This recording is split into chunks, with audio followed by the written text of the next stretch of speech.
प्यारे दोस्तों, क्या आज की कहानी सुनने के लिए आप लोग तैयार हैं? तो चलिए कहानी शुरू करते हैं।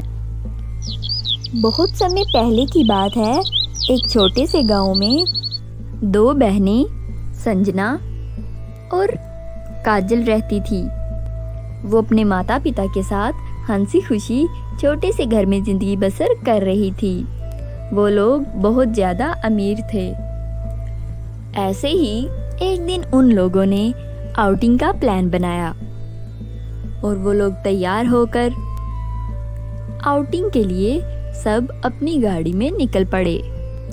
वो लोग आउटिंग के लिए रास्ते में जा ही रहे थे कि तभी एकदम सामने एक छोटा सा कुत्ता आ जाने की वजह से उनकी गाड़ी जोर से लगती है और उनका बहुत बुरी तरह एक्सीडेंट हो जाता है।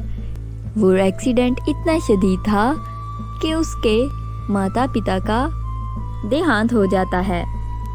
गाड़ी के शीशे टूटकर उनकी आंखों में लगने की वजह से उन दोनों बहनों की आंखें चली जाती हैं। उन दोनों को दिखाई देना बंद हो जाता है।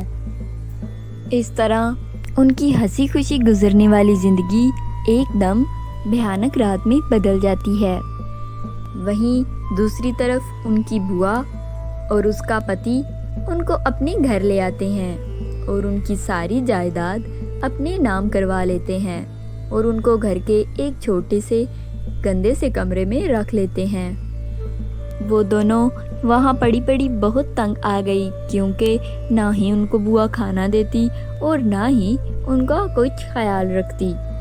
ऐसे ही जिंदगी से तंग आकर वो लोग घर से निकल पड़ी और मजबूर होकर सड़क पर मांगने लगी।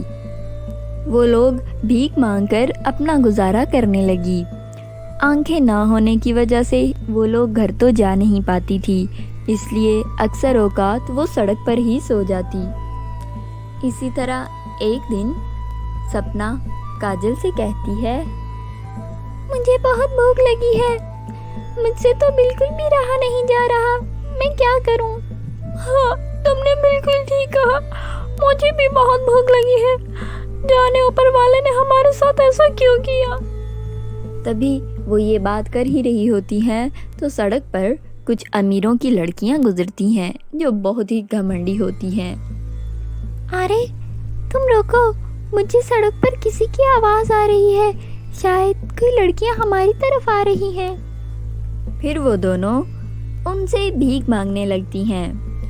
भिक्षा दे दो भिक्षा, हम लोगों की आंखें नहीं हैं और हमें बहुत भूख लगी है, हमें खाने के लिए कुछ दे दो।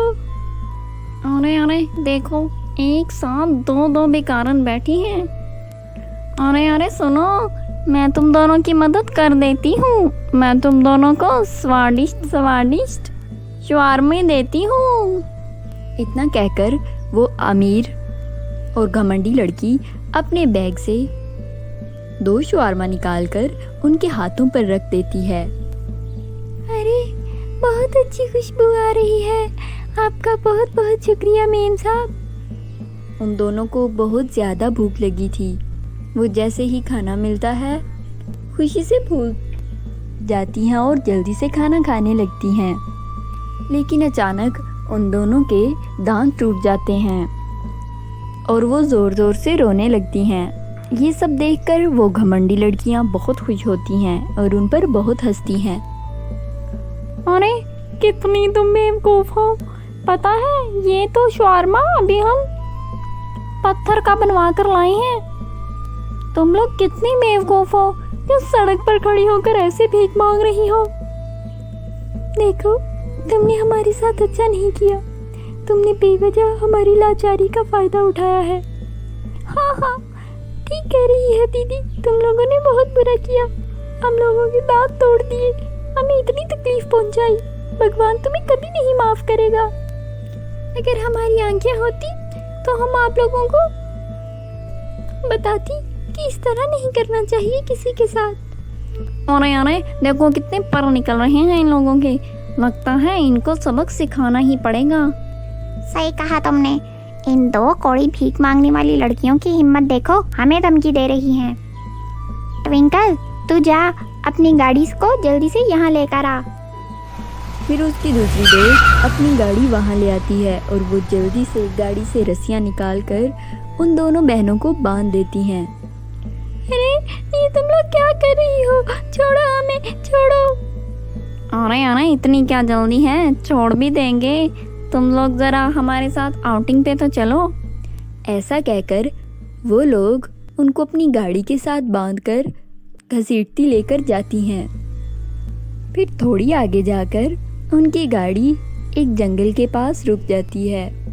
वो तीनों लड़कियां उन दोनों बहनों को एक टावर के साथ लटका देती हैं। अरे अरे हम लोगों को उतारो नीचे, तुम लोगों ने हमें कहाँ चिपका दिया? अरे हम यहाँ पे कैसे लटक गई? हमको छोड़ो छोड़ो, हमको तकलीफ हो रही है।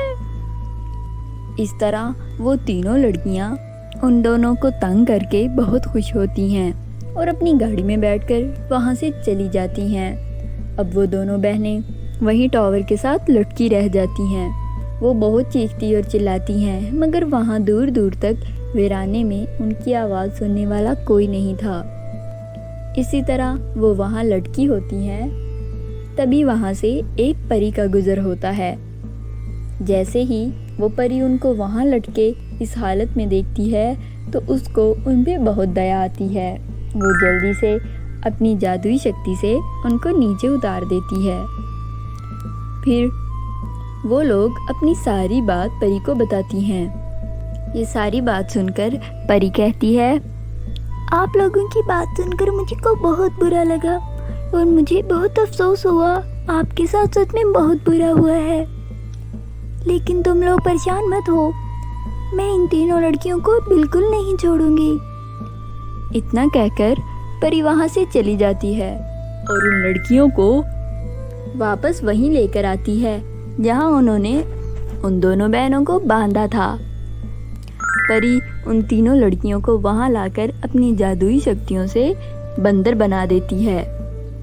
अब अगली पूरे 1 साल तक तुम लोग इसी जंगल में बंदर बनकर फिरती रहना।